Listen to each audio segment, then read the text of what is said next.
Hello everyone, most intros are in fact trash, so let's just get straight into the video. I know all about you. How the fuck did we get here? Did Sony learn nothing from the amazing Spider-Man 2? Did Sony realize that audiences will watch and enjoy a movie that has the bare minimum effort put into it? Don't you know I'm Electro? The 2018 Venom movie is a genuine embarrassment to the character and is a solid 2 out of 10. Avi Arad has single-handedly fucked up every interpretation of Spider-Man related characters that he can get his grubby little hands on. But how was Venom such a complete trash fire? Can it be fixed? Will a woman ever suck my penis before I die? What the hell are you? The movie doesn't have an identity. I have no fucking clue who Venom is even made for. It's not made for edgelords who listen to 3 Days Grace and want to see faces being ripped off because nothing entertaining like that happens. It's certainly not made for any comic book fans of Venom because the movie doesn't understand the core concepts of the character and is also whack as hell. There are a lot of different styles and concepts that Venom plays with, but always seems too scared to fully commit. There's some really weird and entertaining comedy with Eddie Brock just eating a raw fucking lobster out in public, but this scene is just so out of place because Venom is not an absurdist comedy. There's a scene where Riot murders an entire office staff by slicing their heads off, but the scene is so out of place because Venom never fully commits to being a gory action movie like Upgrade. Upgrade did Venom better than Venom did Venom. Avi Arad and Sony are trying to sell as much merchandise as possible by appealing to as many styles as they possibly can. If I mass message all the girls in my college telling them all that I love them and I want to marry them, I'm not only going to get several hundred restraining orders, but I'm also not going to get a mate because I didn't fully commit to one girl. Venom needed to commit to that one girl, and personally I would have found it refreshing if Venom was an absurdist comedy. During the movie, Venom says that him and Eddie should make separate piles for the bodies and heads of the people they've just murdered. I think it would have actually been a little bit humorous to see Venom sit down and actually sort the heads and bodies. Either way, in order for Venom not to be a gigantic piece of shit, it needs to commit to a distinct tone or style. I want to kill the spider.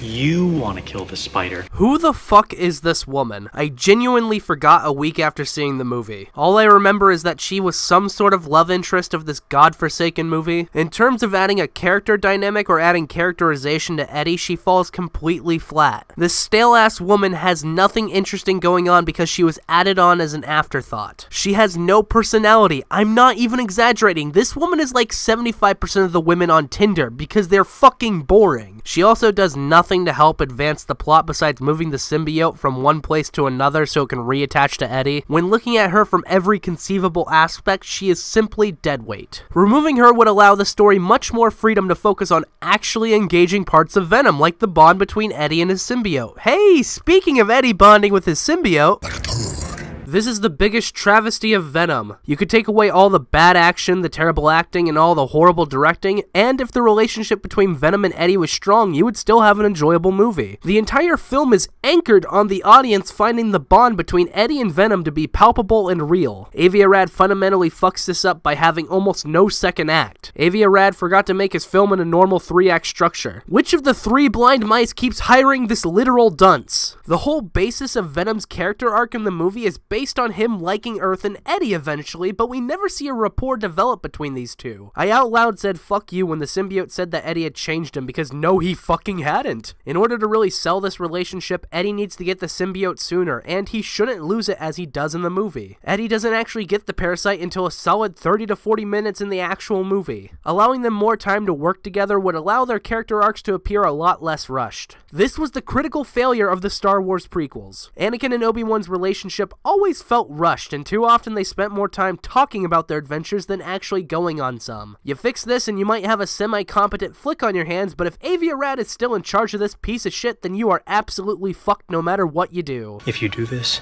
I will lose everything. Avi Arad is the single worst thing to happen to Spider-Man since Dan Slott. He is the reason why Spider-Man 3 is completely fucked. He ruined Spider-Man movies faster than my dad ruined his marriage. Just for quick reference, these movies that are flashing on the screen, these are ones he produced. If we remove Avi Arad, this will allow the director Ruben Fleischer the ability to make a movie with some artistic merit. Getting Sony's parasitic, slimy tendrils away from any and all properties would actually be better for mankind. Removing him is the most logical step to making a good Venom movie. It's about lighting, composition, drama. Above all else, for Venom to work, Eddie Brock has to be a good character. The only character traits Eddie had was that he was a journalist and wasn't confident. There is nothing else to him, which makes the movie boring as hell. I want to care about the characters you present on the screen. Next time I have to watch a flat, two-dimensional protagonist do some generic shit, my body will just start convulsing until I lose the will to live. In comics, Eddie is a flawed character who wants to be a hero. He is a liar and will even make trouble in order to stop it sometimes. He at one point in the comics knows the identity of a killer but keeps it to himself. He is guilted by this and finally reveals the identity through his newspaper, the Daily Globe. It turns out that he had the wrong identity, as Spider-Man caught the real killer shortly after publishing his scoop and is fired for publicly embarrassing the Daily Globe. This is really fucking interesting. How the fuck did Spider-Man 3 do more justice to the character than Venom, the movie starring Venom? I'm all for writers changing aspects of the comics, but if you're going to add nothing interesting to the character, why change it in the first place? This being said, I believe going with a more comic-accurate version of the character would be beneficial to the movie, so it would be actually interesting. It's Brock, sir. Edward Brock Jr. What kind of LCD were the writers ingesting when they decided to make Riot the antagonist? Not only is Carlton Drake a boring Elon Musk archetype, they picked a symbiote who is fucking gray. By having a gray symbiote, the action is disorienting and confusing because the colors of Riot and Venom blend together during high-octane action. Look at this shot and tell me it doesn't look like a complete mess. This is the cinematic equivalent of the mess I make in my adult diaper. You know who'd work as an antagonist? Spider-Man. It would be Spider-Man. You don't even need to do Tom Holland's Spider-Man. You can do Ben Reilly, Miles Morales, or any of the other 1,000 fucking Spider-Man because Marvel Comics can't create any new and interesting stories with Peter Parker. Having your main antagonist be Spider-Man would allow an ideological clash between the two characters, just like you see in Daredevil Season 2 with Matt Murdock and Frank Castle. Not to mention, it's Venom! You fucking need a Spider-Man for a Venom origin movie. Who the fuck let their grandpa write a damn Venom movie? I'm thinking humiliation. If you like this style of video, let me know. I have some social media on the screen. Subscribe, hit the bell, and farewell.